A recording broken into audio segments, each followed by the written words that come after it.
जय हिंद दोस्तों। हम इस वीडियो में आज बात करने वाले हैं बारदौली सत्याग्रह के बारे में। सरदार वल्लभ भाई पटेल का नाम आप लोगों ने सुना होगा। सरदार वल्लभ भाई पटेल के नेतृत्व में ये सत्याग्रह चलाया गया था। इस वीडियो में हम इसी पे बात करने वाले हैं। हालांकि वल्लभ भाई पटेल का नाम हम लोग जानते हैं, इनके नाम के पहले सरदार की जो उपाधि मिली हुई है वो इसी आंदोलन में मिलती है। क्या ये आंदोलन क्या है, क्यों शुरू होता है, क्या कारण है, कहाँ हो रहा है, ये सब कुछ इस वीडियो में हम क्लियर करेंगे। आप लोग लास्ट तक इस वीडियो में बने रहिए। सबसे पहले देखिए कि बारदौली सत्याग्रह 1926 में स्टार्ट होता है और इसका नेतृत्व करते हैं वल्लभ भाई पटेल। गुजरात राज्य के सूरत जिले में एक जगह है बारदौली तालुके, बारदौली एक जगह है, वहीं पे ये सत्याग्रह स्टार्ट होता है। इस सत्याग्रह के स्टार्ट होने के पीछे क्या कारण रहे, हम थोड़ा उसके बारे में बात करेंगे। यहाँ पे लिखा हुआ है भू राजस्व में 30% की वृद्धि। यानी उस वक्त ब्रिटिश गवर्नमेंट, जो अंग्रेजी शासन व्यवस्था थी, वो लोग क्या करते हैं कि इस बारदौली इलाके में जो राजस्व कर वसूला जाता था उसमें 30% की बढ़ोतरी एकाएक कर देते हैं, यानी 30% बढ़ा देते हैं।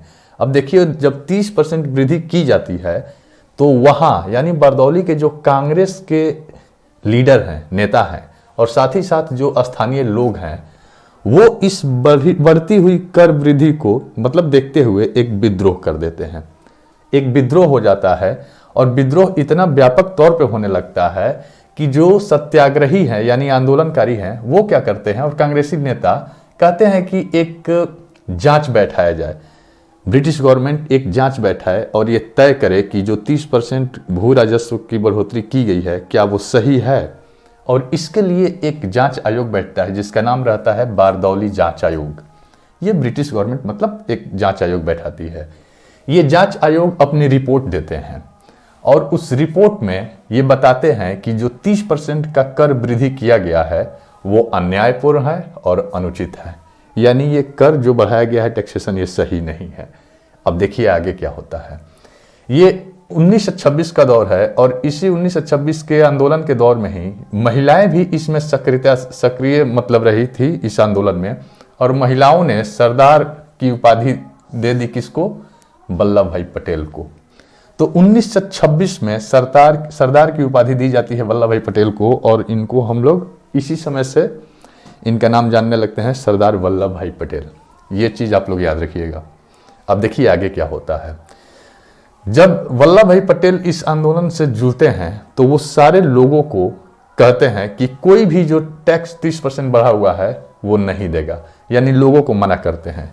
लोगों का क्या होता है कि कर देने से सारे लोग वहां पे इनकार कर देते हैं, टैक्स नहीं देते हैं, और साथ ही साथ ये डिमांड करते हैं वल्लभ भाई पटेल कि एक स्वतंत्र आयोग का गठन की जाए।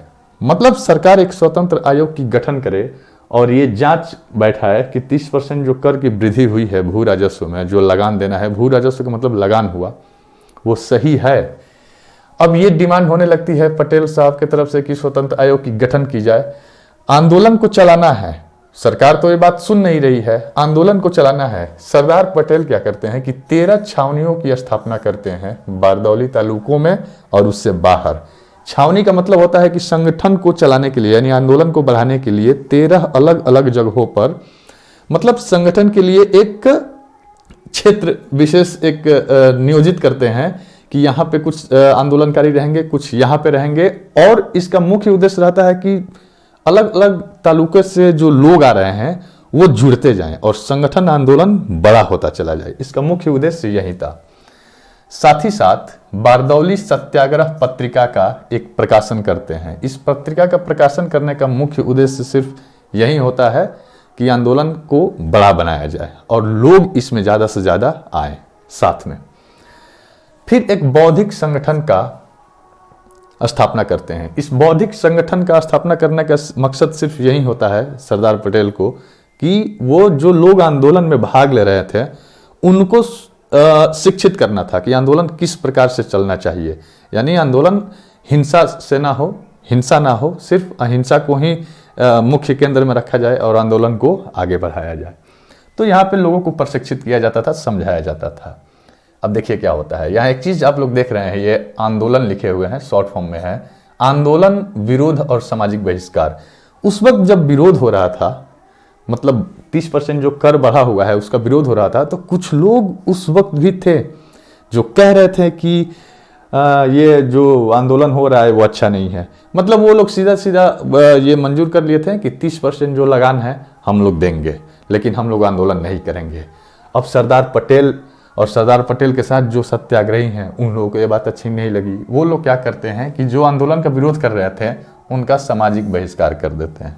सामाजिक बहिष्कार का मतलब होता है कि बातचीत नहीं, उनके साथ उठना बैठना नहीं, खाना पीना नहीं, आप गांव से बाहर जाइए, इस तरीके का, मतलब समाज से बाहर, ये सामाजिक बहिष्कार कर दिया जाता है। देखिए, इस आंदोलन में 2 नाम आप लोग याद रखिएगा, KM मुंशी और लालजी नारंगी। ये 2 लोग यहाँ बंबई विधान परिषद से त्याग पत्र देके और इस आंदोलन में जुड़ जाते हैं। BBP मैंने लिख दिया है समझने के लिए। बंबई, पहले बंबई था, अभी मुंबई हो गया। बंबई विधान परिषद से त्याग पत्र देके और इस आंदोलन से जुड़ते हैं। और एक बंबई में रेलवे हड़ताल किया जाता है इस आंदोलन को और थोड़ा व्यापक तौर पे बढ़ाने के लिए, बड़ा करने के लिए। ये सारा आंदोलन हो रहा है सिर्फ किस लिए? तो जो 30% लगान वृद्धि हुई है उसी के लिए। अब देखिए क्या होता है। और साथ ही साथ सरदार वल्लभ भाई पटेल ये डिमांड करते हैं कि एक स्वतंत्र आयोग की, मतलब ये गठन की मांग करते हैं कि एक स्वतंत्र आयोग हो जो कि जांच करे कि 30% जो लगान बढ़ा हुआ है वो सही है कि नहीं है, कि गलत है, क्या है, जो भी हो, एक मांग करते हैं। आखिरकार हारकर ब्रिटिश गवर्नमेंट क्या करती है कि एक संगठन को बनाती है, यानी एक जांच आयोग बनाती है कि इसको जांच करे। सरकार 2 आयोग बनाती है, एक का नाम रहता है ब्लूमफील्ड और दूसरे का नाम रहता है मैक्सवेल। ये दोनों आयोग जांच करती है और जांच करके अपनी रिपोर्ट देती है। तो रिपोर्ट में बोलते हैं कि जो 30% कर बढ़ाया गया है वो गलत है।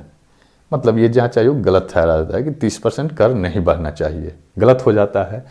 और सरकार के सामने जब ये रिपोर्ट जाता है तो परिणाम यही निकल के आता है कि सरकार हार मानती है और जो टैक्स 30% बढ़ा था उसे कम करके 6.3% कर दिया जाता है। और इसी के साथ ये आंदोलन समाप्त होता है। सरदार पटेल के द्वारा चलाया गया ये एक सबसे महत्वपूर्ण आंदोलन था। मैं आशा करता हूँ कि ये जो बारदौली सत्याग्रह था इसको आप लोग आसानी से समझ गए होंगे। अगर समझ में आ गया तो इसका एक स्क्रीनशॉट लीजिए, वीडियो को लाइक कीजिए, शेयर कीजिए, चैनल को सब्सक्राइब कीजिए। जय हिंद।